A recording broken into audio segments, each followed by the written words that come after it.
نبی صلی اللہ علیہ وسلم دن میں 100 بار استغفار کیا کرتے تھے، تو اس لیے ہم سب کو بھی کثرت سے استغفار کرنی چاہیے۔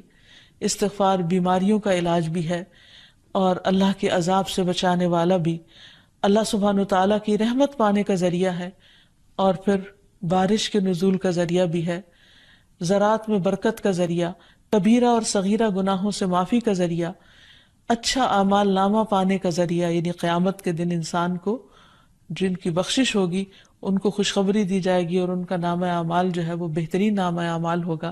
پھر جنت میں درجات کی بلندی استغفار کی وجہ سے ہوگی۔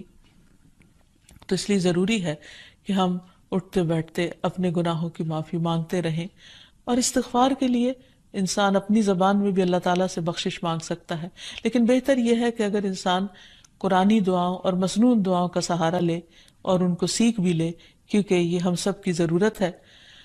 سورۃ نوح میں اللہ سبحانہ وتعالی فرماتے ہیں، حضرت نوح علیہ السلام نے اپنی قوم کو استغفار کرنے کو کہا، اور کیا کہا؟ فَقُلْتُ اسْتَغْفِرُوا رَبَّكُمْ، میں نے اپنی قوم سے کہا کہ اپنے رب سے استغفار کرو، اپنے رب سے معافی مانگو۔ تو نتیجہ کیا ہوگا؟ إِنَّهُ كَانَ غَفَّارًا، بے شک وہ بہت زیادہ معاف کرنے والا ہے۔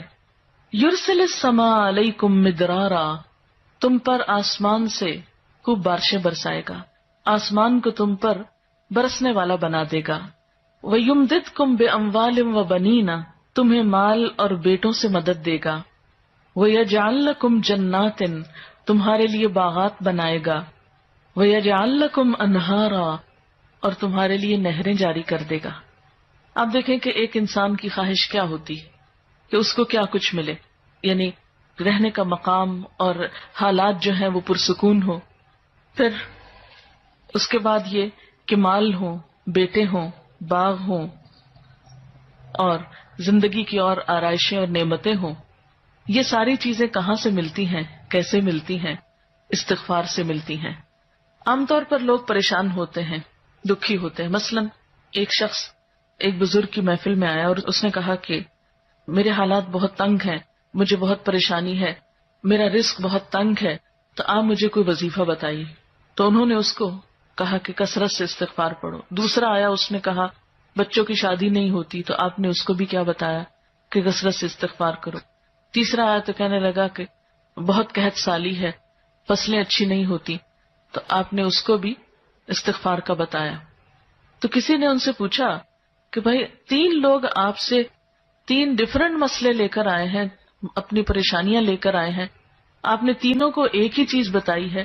تو اس پر انہوں نے یہی سورۃ نوح کی آیت پڑھ کر سنائی کہ دیکھو یہ قرآن میں اللہ کا وعدہ ہے، اور اللہ کا وعدہ سچا ہے۔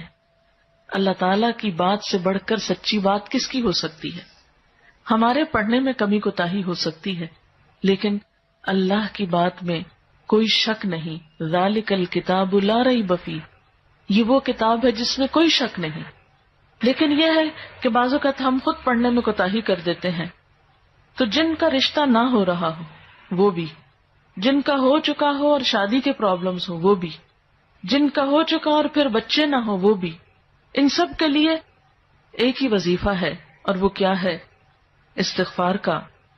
پھر اسی طرح ایک اور جگہ پر ایک اور پیغمبر نے اپنے لوگوں سے کہا وَاسْتَغْفِرُوا رَبَّكُمْ ثُمَّ تُوبُوا إِلَيْهِ إِنَّ رَبِّي رَحِيمٌ وَدُودٌ، اپنے رب سے معافی مانگو اور اس کی طرف پلٹ آؤ، بے شک میرا رب رحیم ہے اور اپنی مخلوق سے بہت محبت رکھتا ہے۔ یعنی جب کسی بندے پر کوئی تکلیف آتی ہے تو ایسا نہیں کہ اللہ تعالیٰ اس پر خوش ہوتے ہیں اور جان بوجھ کے ستانا چاہتے ہیں بندوں کو۔ اللہ تو بندوں کے حق میں بہت مہربان ہے۔ پھر سوال یہ پیدا ہوتا ہے کہ تکلیف آتی کیوں؟ اگر وہ ہم سے محبت کرتا ہے اور وہ بہت مہربان ہے، تو بات یہ ہے کہ کچھ چیزیں ہم اچھے حالات میں سیکھتے ہیں اور کچھ چیزیں ہم ہارڈ شپ سے سیکھتے ہیں۔ کچھ نعمتوں کی قدر ہم اچھے طریقے سے ویسے ہی کر لیتے ہیں، اور کچھ چیزوں کی قدر ہمیں اس وقت آتی ہے جب کوئی مشکل پیش آتی ہے۔ آپ دیکھیے کہ اس کی مثال یوں ہی ہے کہ جیسے کچھ کھانے آپ کچے ہی کھا لیتے ہیں، جیسے فروٹس وغیرہ ہیں، آپ کو پکانے کی ضرورت نہیں ہوتی، لیکن کچھ کھانے آپ کو پکا کر کھانے ہوتے ہیں۔ اسی طرح زندگی میں کچھ حالات ایسے ہوتے ہیں کہ جن میں آپ آرام سے سیکھ جاتے ہیں، یا کچھ باتیں آپ کو بغیر کسی مشکل کے سمجھ میں آ جاتی ہیں، لیکن کچھ باتیں آپ کو مشکل آنے پر سمجھ آتی ہیں. اور جس طرح انسان پختہ اور میچیور ہوتا ہے مشکلات میں، آپ نے دیکھا ہوگا کہ جو بچے ہارڈ شپس میں پلتے ہیں وہ بڑے ہو کر ان میں اسٹیمنا زیادہ ہوتا ہے، لیکن جو بچے بہت نعمتوں میں اور نازوں میں پلتے ہیں وہ اتنے بہادر اور اتنے ہمت والے نہیں ہوتے. اس لیے دھوپ اور چھاؤں، غم اور خوشی، دونوں اس کائنات کا حسن ہے. دن اور رات ایک بہت بڑی نشانی ہے ہمارے لیے. تو اس لیے جب تکلیف آتی ہے تو اس موقع پر انسان اللہ کی طرف زیادہ رجوع کرتا ہے، اللہ کو زیادہ یاد کرتا ہے، زیادہ ذکر کرتا ہے، اور اس طرح انسان کے گناہ دنیا میں ہی معاف ہونے لگتے ہیں. ایک اور جگہ پر آتا ہے وَأَنِ اسْتَغْفِرُوا رَبَّكُمْ ثُمَّ تُوبُوا إِلَيْهِ يُمَتِّعْكُمْ مَتَاعًا حَسَنًا، اور یہ کہ تم اپنے رب سے معافی چاہو اور اس کی طرف پلٹ آؤ تو وہ تم کو اچھا سامان زندگی دے گا. یعنی دنیا کی اچھی نعمتیں کس سے ملیں گی؟ استغفار سے.